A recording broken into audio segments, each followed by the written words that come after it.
Channel. This is प्रीति और आज हम करेंगे कुछ केस स्टडी के क्वेश्चंस जो कि आपके एग्जाम्स में पूछे जाते हैं। देखो पेपर में ना आपके पास MCQs आते हैं, एजम्पशन रीजन क्वेश्चन आते हैं और इसके अलावा लॉन्ग क्वेश्चंस होते हैं आपके पास और लास्ट में आपके पास आता है केस बेस्ड क्वेश्चन। अब यहाँ कुछ एक क्वेश्चंस जब हम उनकी प्रैक्टिस करेंगे तो उससे आपको आइडिया होगा कि किस तरह से क्वेश्चंस आपके पास आते हैं और कैसे आप उन्हें सॉल्व कर सकते हैं। फर्स्ट चैप्टर से स्टार्ट करते हैं आपके क्वेश्चंस। देखो इन्होंने यहाँ पर क्या कहा, to enhance the reading skills of grade 10 students the school nominates you and 2 of your friends to set up a class library। Class 10 के बच्चों की रीडिंग स्किल्स को इम्प्रूव करने के लिए आपको और आपके फ्रेंड्स को ये कहा है कि एक क्लास लाइब्रेरी आप लोगों को बनानी है। देयर आर 2 सेक्शंस, 2 सेक्शन है, सेक्शन A एंड B। आगे इन्होंने कहा कि there are 32 students in section A और 36 है सेक्शन B के अंदर। ओके अब फर्स्ट क्वेश्चन देखिए इन्होंने इस पर क्या पूछा कि what is the minimum number of books that you will acquire for the class library so that they can be distributed equally among the students of section A and section B। अब देखो पहले तो कि दोनों sections के आपको students दिए। अब इन्होंने यहाँ पर क्या पूछा है कि मिनिमम नंबर ऑफ बुक्स हमें कितनी चाहिएगी कि ताकि हम सेक्शन A और B के बच्चों में जो है इक्वली डिवाइड कर सके। अब क्योंकि यहाँ पर इन्होंने कहा कि आपको जो है मिनिमम नंबर ऑफ बुक्स बताना है तो हम यहाँ पर क्या निकालेंगे, LCM निकालेंगे। अब कि आपकी ये फर्स्ट केस स्टडी के हम जो है फर्स्ट पार्ट की बात करें, क्या था आपके पास नंबर 36 स्टूडेंट्स थे और 32 थे, तो आपको इन दोनों का LCM निकालना है। LCM के लिए क्या कीजिए, इनके जो है फैक्टर्स आप यहाँ पर लिख दीजिए कि 32 हमारे पास कैसे बनता है, 4 into 8 आप करेंगे, 4 into 8 32 होता है। अब 4 हमारे पास 2 into 2 और ये आपके पास 3 टाइम्स की 2 की पावर 5 या बोल सकते हो आपके पास 32 होता है। इसी तरह से 36 की 4 into 9 या हम लिख सकते हैं कि 2 into 2 और यहाँ पर 3 into 3। अब आपको क्या निकालना है, LCM निकालना है। तो देखो इधर LCM इनका क्या हो जाएगा, ये 2 ये आपस में जो आपके मल्टीप्लाई होंगे, ये 2 कॉमन है, ये आपके पास कॉमन है। चलो इन्हें हमने एक एक बार लिख लिया, बाकी आपको अब लिखने पड़ेंगे।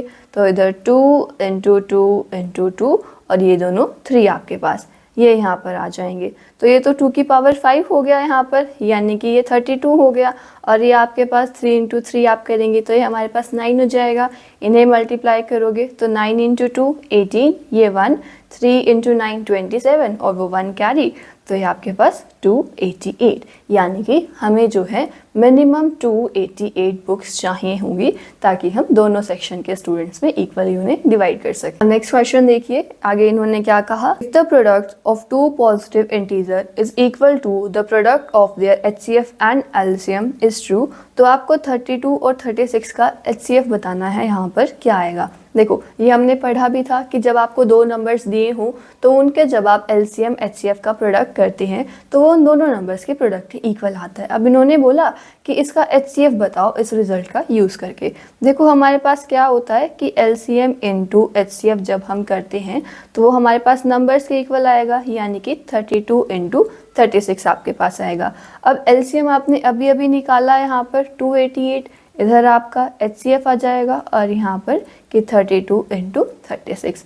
तो यहाँ से HCF हमारे पास क्या आ जाएगा, ये 32, यहाँ पर आपका 36 और यहाँ पर आपके पास 288। और हमें यहाँ पर क्या कर देना, इन्हें कैंसिल कर देना है। को 32 को जब आप 9 से मल्टीप्लाई करोगे 288 आएगा और यहाँ पर 9 into 4 आप करेंगे, आपके पास 36 आ जाएगा। तो यानी कि हमारा HCF यहाँ पर क्या आ गया, 4। तो आपका करेक्ट आंसर क्या हो गया, B हो गया यहाँ पर। अब थर्ड क्वेश्चन देखो, यहाँ पर क्या कहा कि 36 can be expressed as a product of its prime. कि 36 को आप कैसे एक्सप्रेस कर सकते हैं, 4 into 9 होता है, 4 क्या होता है 2 का स्क्वायर, 9 होता है आपका 3 का स्क्वायर, कि हम इस तरह से इसे एक्सप्रेस कर सकते हैं। ये आपका पार्ट ए। अब आगे देखिए नेक्स्ट क्वेश्चन, यहाँ पर कि 7 11 into 13, यहाँ पर मल्टीप्लाई 15 और प्लस में 15, इस तरह से आपको ये 2 नंबर्स दिए।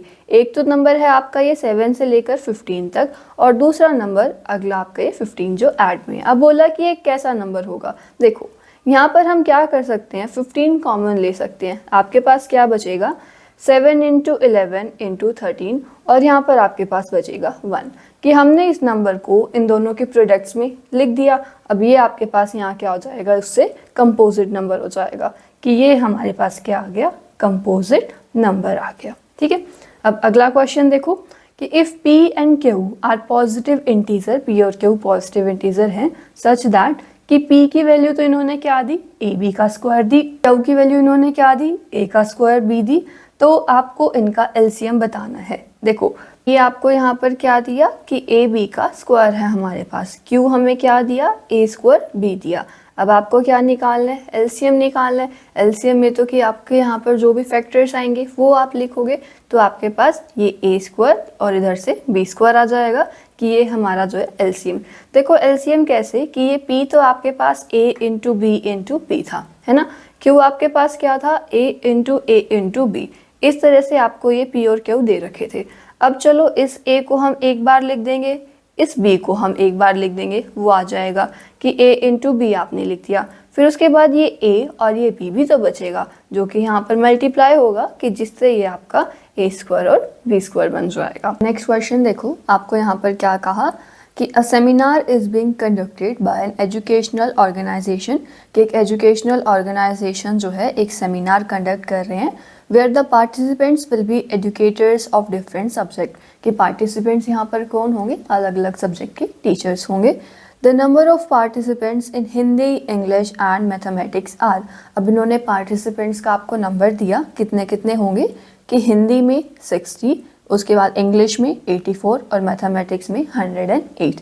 फर्स्ट इन्होंने यहाँ पर क्या कहा कि in each room the same number of participants are to be seated and all of them being in the same subject, कि एक रूम के अंदर जो है एक तो सेम सब्जेक्ट के टीचर्स होंगे और इसके अलावा जितने भी रूम्स आप इन सभी टीचर्स को अलॉट करेंगे, आपको यहाँ पर ध्यान रखना है कि सब में जो टीचर्स का नंबर होगा वो सेम रहेगा।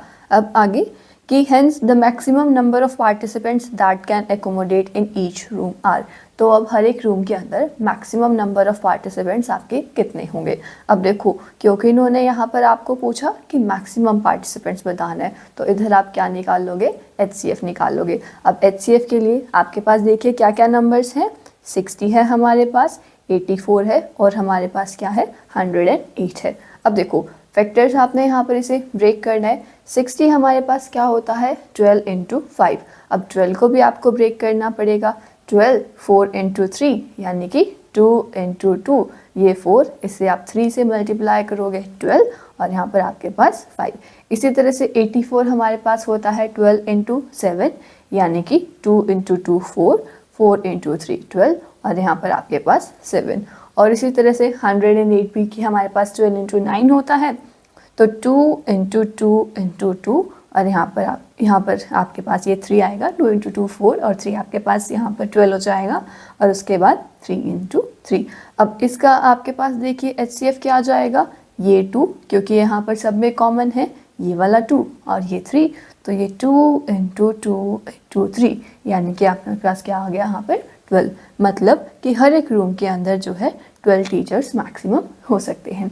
अब आगे बढ़ते हैं, देखो क्या बोला कि what is the minimum number of rooms required during the event, कि अब इस इवेंट के लिए आपको मिनिमम नंबर ऑफ रूम्स कितने चाहिए। देखो टीचर्स इन्होंने आपको कैसे बोला था कि 60 है हमारे पास और उसके बाद 84 है और उसके बाद 108 है। एक रूम में आपके कितने टीचर्स आएंगे, 12। तो इन 60 टीचर्स के लिए हमें चाहिए 5 रूम, इन 84 टीचर्स के लिए आपको चाहिए 7 रूम्स और ये 108 टीचर इनके लिए आपको चाहिए 9 रूम्स। तो यहाँ पर अब आप इन्हें ऐड कर दो, 9 और 7 आप ऐड करेंगे, आपके पास यहाँ क्या आएगा, ये 16 और 16 में आप 5 ऐड करेंगे तो ये हमारे पास आ जाएगा 21, यानी कि हमें जो है टोटल 21 रूम्स चाहिए होंगे। नेक्स्ट कि आपको इनका एलसीएम बताना है, क्या आएगा एलसीएम के लिए। देखो जैसे हमने यहाँ पर ये फैक्टर्स बनाए थे, पहले तो आप यही फैक्टर्स बनाओगे।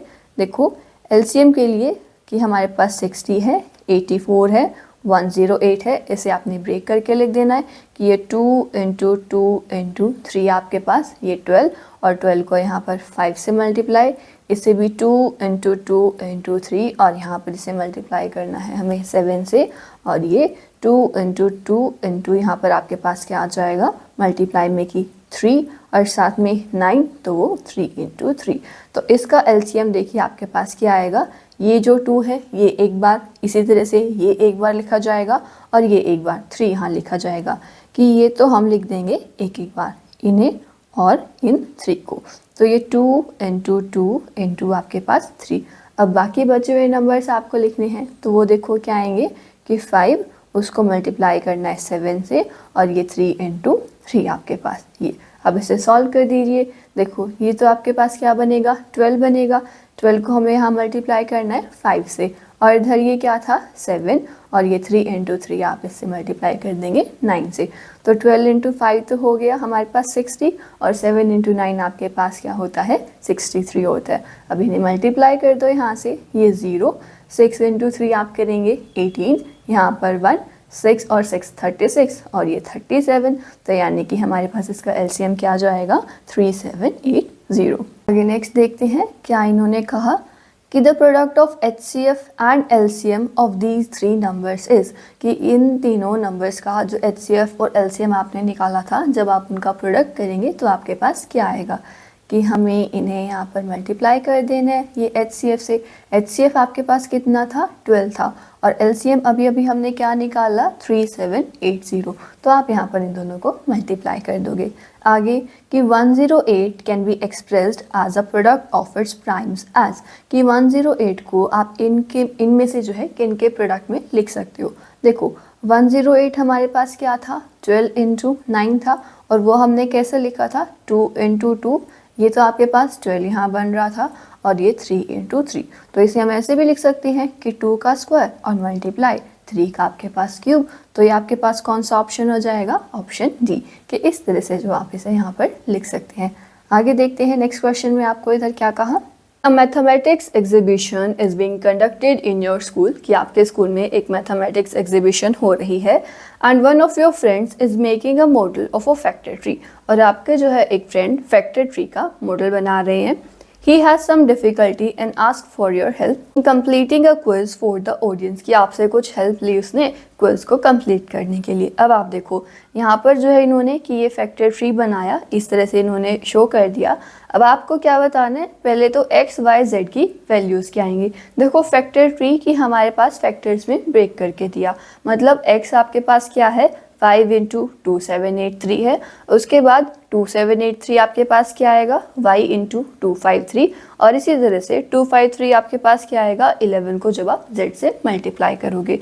तो अब यहाँ x, y, z की वैल्यूज़ निकालनी है। बिल्कुल ईजी हो गया क्वेश्चन। देखो सबसे पहले तो हमें यहाँ इससे क्या पता चला कि x की वैल्यू क्या आएगी 5 को जब हम 2783 से मल्टीप्लाई करेंगे, क्योंकि फैक्टर ट्री है, फैक्टर्स यहाँ पर लिखे हैं, मल्टीप्लाई करो। 5 इंटू 3 आप करेंगे 15, यहाँ 1, 8 5 ज़ा 40, वो 41, ये 4, 7 5 ज़ा 35, 39, यहाँ 3, 5 इंटू 2 10, और 3 ऐड करोगे 13। तो 13915 हमारे पास जो है x की वैल्यू आ गई। इसी तरह से आप y की वैल्यू निकाल सकते हो। देखो किस तरह से कि जो 2783 होगा हमारे पास, ये यहाँ पर 2783 है, ये कैसे बनेगा y को 253 से मल्टीप्लाई करके, कि y इंटू 253। तो y हमारे पास यहाँ से क्या आ जाएगा 2783 को आपने डिवाइड कर देना है 253 से। यहाँ से हमारे पास क्या आ जाएगा कि 11, कि 253 को आप 11 से मल्टीप्लाई करोगे तो आपके पास 2783 आ जाएगा। इसी तरह से थर्ड में आपको क्या बोला कि z की वैल्यू निकालनी है। देखो यहाँ से हमें क्या पता चला कि 253 किसके इक्वल होगा 11 इंटू जेड के। तो यहाँ से z हमारे पास क्या आ जाएगा 253 को डिवाइड कर दिया 11 से। यहाँ से कि 11 इंटू 2 आप करेंगे आपके पास 22, 3 रिमाइंडर 33, तो 11 इंटू 3 33, यानी कि z की वैल्यू हमारे पास यहाँ पर क्या आ गई 23 आ गई। अब आगे बढ़ते हैं। देखो यहाँ फोर्थ क्वेश्चन में क्या बोला कि according to fundamental theorem of arithmetic, जो आपके पास यहाँ पर एलसीएम आया था वो किस तरह का नंबर होगा, कंपोजिट होगा, प्राइम होगा, इवन होगा, या प्राइम या कंपोजिट। देखो 13915 जो है आप इसे इसके फैक्टर्स में ब्रेक करके लिख सकते हैं, और फैक्टर्स में भी ब्रेक करके आपके पास जो है कि इसके अलावा और 1 के अलावा और बहुत सारे नंबर्स आएंगे, जिसकी वजह से ये आपके पास क्या हो जाएगा यहाँ पर कंपोजिट नंबर हो जाएगा, ध्यान रखना है। उसके बाद कि 13915 की जब आप जो है प्राइम फैक्टराइजेशन करेंगे तो वो आपके पास क्या आएगी। ये देखो हमने जो है यहाँ पर अगर आप देखोगे कि ये कैसे था 5 इंटू 2783 था आपके पास, तो इधर ऐसे लिख दो कि 13915 को ये 5 इंटू 2783। अब हमें यहाँ पर क्या करना है, 2783 के जो है फैक्टर्स बनाने हैं। एलसीएम ले लेते हैं, इससे हमारे पास इसके फैक्टर्स आ जाएंगे। तो ये 2783। अब आप देखो यहाँ पर कि क्वेश्चन में हमें क्या क्या फैक्टर्स में दिया हुआ है कि 5, 11, 13 या चलो 23 आ सकता है। अब 5 तो हमें पता है आ गया, बाकी नंबर्स जो बचते हैं वो ट्राई कर लेते हैं। 11 से आप यहाँ स्टार्ट कर दीजिए कि 11 इंटू 2 करोगे 22 आपके पास आएगा। वो 7 माइनस जब आप 2 करेंगे 5, ये 58। 11 इंटू 5 आपके पास 55। तो यहाँ से आपके पास क्या बचेगा 3। 11 इंटू 3 हमारे पास 33। फिर से इसे आप 11 इंटू 2 करोगे देन 3 ये आपके पास 23 आ गया, और यहाँ पर 23 और इधर 1। मतलब आप इसे कैसे लिख सकते हो कि 5 इंटू 11 स्क्वायर इंटू 23। और ये आपके पास कौन सा ऑप्शन है, ऑप्शन सी, कि इस तरह से जो हम इसको प्राइम फैक्टर्स की फॉर्म में लिख सकते हैं। आगे चलते हैं अब कि सेकेंड चैप्टर में देखते हैं हमारे पास किस तरह से केस स्टडी के क्वेश्चंस होंगे। The below pictures are few natural examples of parabolic shape which is represented by quadratic polynomial। इन्होंने बोला कि जो ये आपको पिक्चर्स दी पैराबोलिक शेप को रिप्रेजेंट करती है, जो कि किससे बनता है, एक क्वाड्रेटिक पॉलिनोमियल से।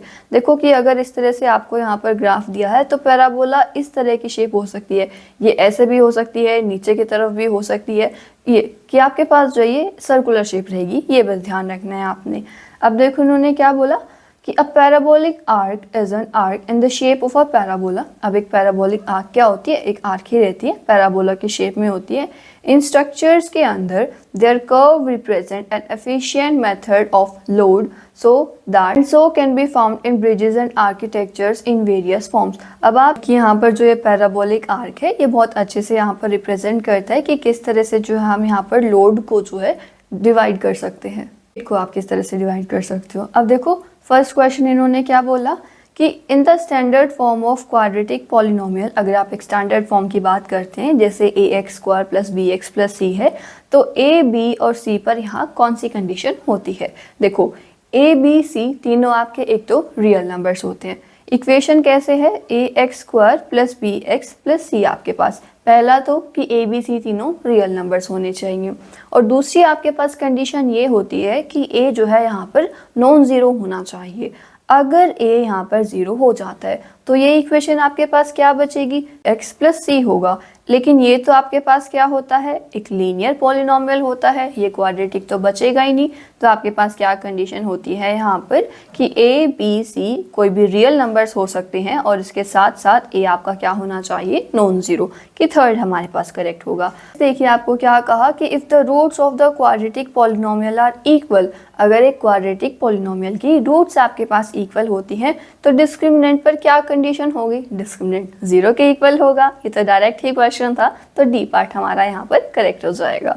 अब आगे देखो थर्ड क्वेश्चन में क्या बोला कि if alpha and 1 by alpha are the zeros of the polynomial, कि इस पॉलिनोमियल अगर ये ज़ीरोज़ हैं तो हमको यहाँ पर जो है k की वैल्यू निकालनी है। देखो पॉलिनोमियल आपको क्या दिया कि 2x स्क्वायर माइनस x और यहाँ पर प्लस में 8k, ये आपको क्या दिया था, पॉलिनोमियल दिया था। अब इनकी ज़ीरोज़ आपके पास क्या है, अल्फ़ा है और 1 बाय अल्फ़ा है, कि जब इनको यहाँ पर पुट करोगे तो ये इसको क्या बना देगा, ज़ीरो बना देगा। अब देखो आपको यहाँ पर पता है कि जैसे अगर मैं इस पॉलिनोमियल को यहाँ पर ज़ीरो के इक्वल पुट कर देती हूँ कि 2x square minus x plus 8 के आपके पास ज़ीरो के इक्वल आएगा। अब देखो यहाँ से ये दोनों क्योंकि इसकी ज़ीरोज़ थी, हमने एक रिलेशन पढ़ा था कि जो प्रोडक्ट ऑफ ज़ीरोज़ होता है एक क्वाड्रेटिक, ये तो अब यहाँ इक्वेशन बन गई, क्वाड्रेटिक इक्वेशन में जो इनका प्रोडक्ट होता है वो c बाय a के इक्वल होता है। मतलब क्या कि जब आप अल्फ़ा को 1 बाय अल्फ़ा से मल्टीप्लाई करोगे तो आपके पास c बाय a आएगा। c आपके पास यहाँ पर क्या है, 8k है, और a आपके पास क्या है, यहाँ पर 2 है, तो ये 2 आ जाएगा। अब देखो अल्फ़ा इंटू अल्फ़ा तो कैंसिल हो गया, क्या बचा 1, और इधर क्या बचा ये 4k, तो k की वैल्यू यहाँ से आपके पास क्या आ जाएगी, 1/4 आ जाएगी, यानी कि ऑप्शन बी यहाँ पर करेक्ट होगा। ये यहाँ पर पहले लिख भी देना कि जो हमारा प्रोडक्ट ऑफ ज़ीरोज़ होता है वो c बाय a के इक्वल होता है, जिससे हमने ये चीज़ यहाँ पर लिख दी। अब आगे देखो the graph of x square plus 1 is equal to 0, कि अगर आपको यहाँ पर देखो किस तरह से क्वाड्रेटिक इक्वेशन दी, x square plus 1 is equal to 0। यहाँ से देखो कि इसका ग्राफ जो है किस तरह से बनेगा। पहले तो हम यहाँ पर अपनी x की वैल्यूज़ निकाल लेते हैं, क्योंकि अगर हमारे पास x की वैल्यूज़ आएंगी तभी तो वो ग्राफ पर इंटरसेक्ट करेंगे। देखो कैसे, क्वाड्रेटिक फॉर्मूला अगर आप अपना यूज़ करना चाहें माइनस बी, अब b तो यहाँ पर है नहीं, x वाली टर्म वो तो यहाँ 0 हो गया, प्लस माइनस b का स्क्वायर माइनस 4ac, 4 इंटू 1 और यहाँ 2 इंटू 1। तो देखो ये आपके पास ना अंडर रूट में क्या आ रहा है, -4 और नीचे 2 आ रहा है। अब जब डिस्क्रिमिनेंट हमारे पास नेगेटिव रहता है तो क्या x की कोई भी वैल्यू निकलती है? कोई भी वैल्यू नहीं निकलती। तो मतलब क्या होगा कि जो इसका ग्राफ होगा वो ना ही तो एक्स एक्सिस को टच करेगा ना उसे इंटरसेक्ट करेगा, कि ऑप्शन सी जो है आपके पास करेक्ट होगा। देखो कैसे हमने किया कि इक्वेशन लिखी, पहले इस इक्वेशन से हमने जो है एक्स की वैल्यूज़ निकाली। अगर एक्स की वैल्यूज़ आती तो उससे तो आप बता सकते थे कि कहाँ कहाँ पर जो है ग्राफ को टच करेगा या इंटरसेक्ट करेगा। अब इधर आप देखोगे कि एक्स की वैल्यू तो आएगी ही नहीं हमारे पास, जिसका मतलब क्या होगा कि ना तो ये आपकी इस एक्स एक्सिस को जो है टच करता है ना इंटरसेक्ट करता है। अब आगे देखिए, फिफ्थ क्वेश्चन आपको क्या बोला कि if the sum of the roots is -b, अगर रूट्स का सम आपके पास -b है और प्रोडक्ट दिया -1/p, तो क्वाड्रेटिक पॉलिनोमियल हमारे पास क्या बनता है। देखो हमने एक पढ़ा था कि क्वाड्रेटिक पॉलिनोमियल आप कैसे बना सकते हो, x² minus sx plus b और साथ में एक कांस्टेंट मल्टीप्लाई होता है। s आपके पास सम होता है, p आपके पास प्रोडक्ट होता है। ये सम और प्रोडक्ट की यहाँ वैल्यूज़ पुट कर दो, तो ये k into x square minus, देखो सम क्या दिया था, -b दिया था, तो ये -b यहाँ पर x और प्लस में प्रोडक्ट हमारे पास क्या था 1/p, और ये भी आपके पास क्या था नेगेटिव, तो इधर जो है नेगेटिव साइन लगाना वो मत भूलना। तो ये k आपके पास एक्स स्क्वायर, ये माइनस माइनस प्लस का px हो जाएगा और ये माइनस में 1/p आपके पास, यानी कि हमारे पास जो है यहाँ पर ऑप्शन सी करेक्ट हो जाएगा कि ये जो हमारे पास इधर पॉलिनोमियल बनेगा। अब आगे चलते हैं, नेक्स्ट केस स्टडी में आपको क्या क्वेश्चन दिया कि an asana is a body posture originally and still a general term for sitting meditation pose, कि आसन आपके पास क्या होता है, मेडिटेशन पोज ही कहते हैं हम, एंड लेटर एक्सटेंडेड इन हत्या योग एंड मॉडर्न योग, और आज के टाइम में जो इसे एक्सरसाइज आप कर रहे हैं, ठीक है, कि अलग अलग यहाँ पर पोजीशन होती है, किस तरह से आप खड़े रहते हैं यहाँ पर और किस तरह से कि बैलेंस वगैरह होता है, सब ये चीज़ें। तो इस फिगर के अंदर आप ऑब्जर्व कर सकते हो कि ये जो इन्होंने यहाँ पर पोज बनाए हुए हैं ये कैसे क्वाड्रेटिक पॉलिनोमियल को जो है रिप्रेजेंट कर रहे हैं, कुछ उस जैसे लग रहे हैं आपको, ऐसा यहाँ पर इन्होंने कहा। देखो पहले तो कि the shape of the poses shown is, कि यहाँ पर जो इन्होंने पोज बनाए हैं ये शेप आपके पास क्या है, शेप इस तरह से, सेकंड शेप भी आपके पास ऐसे ही है, और यूं ही आपके पास थर्ड शेप है कि हमारे पास इस तरह से जो है पैराबोलास बन रहे हैं। तो फर्स्ट का ऑप्शन तो आपके पास कि द शेप ऑफ पोजेज वो हमारे पास क्या होगी, पैराबोला होगी, ये ध्यान रखना है। अब आगे कि the graph of a parabola opens downward if, कि जैसे हमने यहाँ पर ये पैराबोला बनाया है ना, इस पैराबोला में ये बोल रहे हैं कि इसका ग्राफ ये डाउनवर्ड डायरेक्शन में कब ओपन होगा, उसके लिए आपकी कंडीशन होती है कि जो हमारे पास a होगा वो क्या है, <0 होना चाहिए, ये आपको ध्यान रखना है। इस तरह से अगर ये पूछ लेते हैं कि अपवर्ड के लिए क्या कंडीशन रहेगी, तो वहाँ पर a आपका <0 हो जाएगा। अब आगे थर्ड में क्या बोला कि in the graph how many zeros are there of the polynomial, कि इस पॉलिनोमियल की कितनी जीरोज हैं। तो आप ये कैसे निकालते हो कि एक्स एक्सिस पर कितने पॉइंट्स पर इंटरसेक्ट कर रहे हैं, एक यहाँ पर एक यहाँ पर, कि हमारे पास इसमें 2 जीरोज हैं, और 2 जीरोज वो है कौन सी, एक -2 पर इसे इंटरसेक्ट कर रहा है और एक 4 पर, तो आपकी जीरोज क्या हो जाएंगी, -2 और 4 हो जाएंगे यहाँ से। और आगे देखो the zeros of the quadratic polynomial, आपको एक क्वाड्रेटिक पॉलिनोमियल दिया, बोला कि इसकी जीरोज क्या आएंगी आपको वो बताना है। देखो यहाँ पर किस तरह से है कि 4√3x² प्लस में 5x माइनस 2√3, हम क्या करते हैं इसे 0 के इक्वल पुट करके इक्वेशन बना लेते हैं। अब अपने क्वाड्रेटिक फॉर्मूला से इसे हम क्या कर देंगे, सॉल्व कर देंगे। क्वाड्रेटिक फॉर्मूला क्या था कि x minus b plus minus √p² minus 4ac by में 2a। अब क्या करना है, यहाँ वैल्यूज पुट कर देनी है। तो देखो -b आपके पास यहाँ पर क्या है 5, तो ये क्या हो जाएगा -5, प्लस माइनस अंडर रूट 5 का स्क्वायर 25 माइनस 4। ए आपके पास क्या है 4√3 है, लिख दो 4√3। और सी आपके पास क्या है माइनस का 2√3, वो भी यहाँ लिख दो कि माइनस 2√3। ये अंडर रूट हमने यहाँ लिख दिया। और 2a कि 2 इंटू 4√3 आपके पास। अब क्या करना है, इसको सॉल्व कर देना है। देखो कि -5 प्लस माइनस अंडर रूट 25, एक तो ये नेगेटिव नेगेटिव, ये पॉजिटिव हो जाएगा। उसके बाद 4 इंटू 4 आपके पास क्या होगा 16, 16 को 2 से मल्टीप्लाई करोगे 32, और ये √3 और √3 क्या बन जाएंगे 3 बन जाएंगे। मतलब हमें क्या करना है 32 को 3 से मल्टीप्लाई, ये 6 आपके पास और ये 9, तो यहाँ पर 96 आ गया। और 2 इंटू 4 8, तो ये 8√3 हो गया। अब इसे सॉल्व कर दो, -5 प्लस माइनस अंडर रूट, इन्हें हम ऐड करेंगे 6 को और 5 को, आपके पास क्या आएगा 11, यहाँ 9 ये 10, तो ये 121 और नीचे 8√3। अब 121 तो 11 का स्क्वायर होता है, तो -5 प्लस माइनस 11 और नीचे 8√3। अब क्या करने से सिंप्लीफाई कर देना है कि 2x की वैल्यूज आएंगी। देखो एक तो x की वैल्यू आएगी -5 प्लस में 11/√3 हमारे पास, और इधर 8, और एक x की वैल्यू आएगी -5 माइनस का 11 और 8√3 की पॉजिटिव नेगेटिव साइन हमने अलग लिखा। यहाँ पर आपके पास क्या होगा 6/8√3 यानी कि 3/4√3 हो गया। और इसे आप सॉल्व करोगे तो ये -16/8√3 यानी कि माइनस का 2/√3। अब देखो यहाँ पर कि क्या ये दो वैल्यूज आपको दी हैं।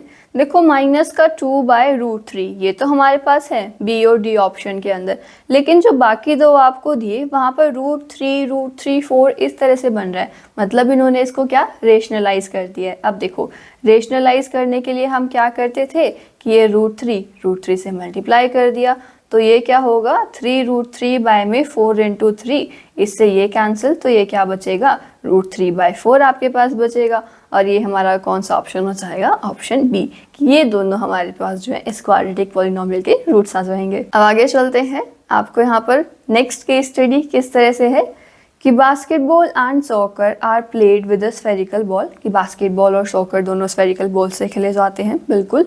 Even though an athlete dribbles the ball in both sports, कि बेशक एक एथलीट दोनों स्पोर्ट्स के अंदर बॉल को ड्रिबल करता है।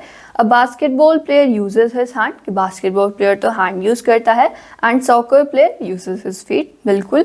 Usually soccer is played outdoors, कि आप उसे बाहर खेलते हैं आउटडोर, और बास्केटबॉल इंडोर में कि एक कोर्ट में आप खेलते हैं। Okay, the projectile of soccer ball and basketball are in the form of parabola. देखो प्रोजेक्टाइल का मतलब क्या होता है कि पाथ जो होगा, कि जैसे जब इन्होंने बास्केटबॉल को यहाँ से फेंका या फुटबॉल को इन्होंने किक किया, तो जो यहाँ पर पाथ बनता है वो आपके पास किस तरह से होते हैं पैराबोला की फॉर्म में होते हैं, रिप्रेजेंटिंग क्वाड्रेटिक पॉलिनोमियल। अब इसके बेस पर हमें जो है इनके क्वेश्चन के आंसर बताने हैं। देखो सबसे फर्स्ट की पाथ जो यहाँ पर ट्रेस किया है वो आपके पास क्या गिवन है। देखो ये तो क्वेश्चन में भी था कि पैराबोला गिवन है, तो इसका तो हमारे पास ऑप्शन डी आंसर हो गया। आगे the graph of parabola opens upward. अब जैसे पिछले क्वेश्चन में था कि डाउनवर्ड होता है तो ए की वैल्यू लेस देन 0, अपवर्ड होता है तो ए की वैल्यू आपके पास क्या होगी ग्रेटर देन 0 होगी। थर्ड क्वेश्चन में कि इन द अबव ग्राफ की कितनी जीरोज हैं इस पॉलिनोमियल की। देखो यहाँ पर 3 पॉइंट्स पर इंटरसेक्ट कर रहा है तो 3 जीरोज हो जाएंगी, ये हो गया। उसके बाद कि ये 3 जीरोज है कौन कौन सी। देखो ये है आपके पास यहाँ 2, ये है -1 और ये है आपके पास -3। तो हमारे पास कौन कौन से ऑप्शन होंगे कि एक तो हमें 2 चाहिए, -1 चाहिए, -3 चाहिए, तो ऑप्शन डी यहाँ पर जो है इसका करेक्ट हो जाएगा।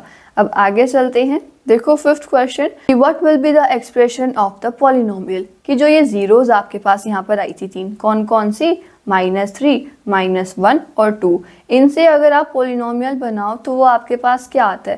देखो वैसे तो बुक में अगर आप देखोगे आपके पास क्वाड्रेटिक पॉलिनोमियल तक ही है, शायद आपको जो लास्ट में रहता है ना points to remember, maybe वहाँ पर आपको ये क्वाड्रेटिक का भी दिया हुआ होगा। तो देखो किस तरह से आप जो है क्वाड्रेटिक पॉलिनोमियल्स बना सकते हो। सबसे पहले तो हमने क्या सीखा है सम ऑफ रूट्स के बारे में, प्रोडक्ट ऑफ रूट्स के बारे में।